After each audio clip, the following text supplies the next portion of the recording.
BA part third philosophy सत्र 2020-21 के लिए बीए पार्ट थर्ड में जो नियमित विद्यार्थी है अर्थात जिनका एडमिशन हो गया कॉलेज में, उनके 2 प्रश्न पत्र होंगे। प्रथम प्रश्न पत्र तो होगा धर्म दर्शन का अर्थात फिलोसॉफी ऑफ रिलीजन, और दूसरा प्रश्न पत्र होगा सांख्य और योग दर्शन का, जो भारतीय दर्शन की एक शाखा है, जो सभी विद्यार्थियों ने एक ग्रुप के रूप में पढ़ा है ना फर्स्ट ईयर में।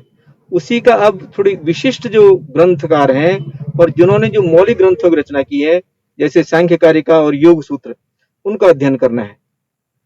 इसके लिए एसपीएनकेएस कॉलेज, जो हमारा गवर्नमेंट कॉलेज है जहां पर आपका एडमिशन हुआ है, उनके द्वारा बीए पार्ट थर्ड के सभी विद्यार्थियों का एक ग्रुप बनाया हुआ है। उस ग्रुप में आपको जोड़ा हुआ है और मैं जो यानी सारी आपकी विद्या जो टीचर्स हैं उनको जोड़ा हुआ है। तो उन आपके व्हाट्सएप नंबर पर यानी ग्रुप में मैंने सभी विद्यार्थियों के रीडिंग मटेरियल के लिए जो ई कंटेंट है अर्थात फिलोसॉफी का प्रथम पेपर का धर्म दर्शन का और द्वितीय पेपर यानी सांख्यिक का जो रीडिंग मटेरियल है वो जुलाई, अगस्त और सितंबर तक करीबन 15-15 लेक्चर उसमें मैंने आपको ग्रुप में शेयर किया हुआ है, अपलोड कर रखा है। तो उनको आप जाएं और वहां देखें और समझने की कोशिश करें। तो वो सारे जो ई कंटेंट है वो आपको ग्रुप पर दिखाई देगा, क्योंकि मैंने ग्रुप पर सारा अपलोड किया हुआ है। तो जैसा आपको दिखाई दे रहा है ग्रुप में, उनको आप उसी रूप में पढ़ना शुरू करें और उन दोनों पेपर्स के लिए अलग अलग तैयारी करें, क्योंकि धर्म दर्शन जो है उस पर मुख्यतः जो विचार हुआ है वो पाश्चात्य दर्शन में हुआ है।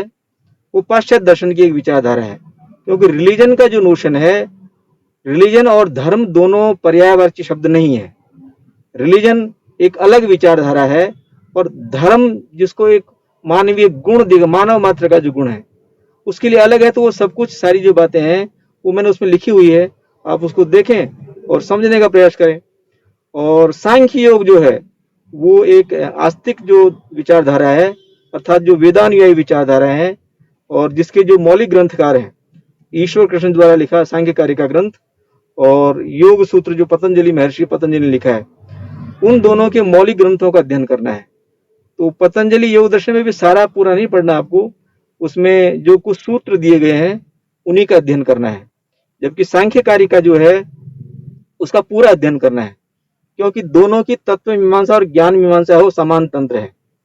सांख्य दर्शन में मुख्यतः तत्व मीमांसा पर विचार हुआ है और योग दर्शन जो है वो उसके ज्ञानोत्पत्ति कैसे होती है इस बारे में विचार करके और वो सांख्य दर्शन को थोड़ा संपुष्ट करता है और बल देता है।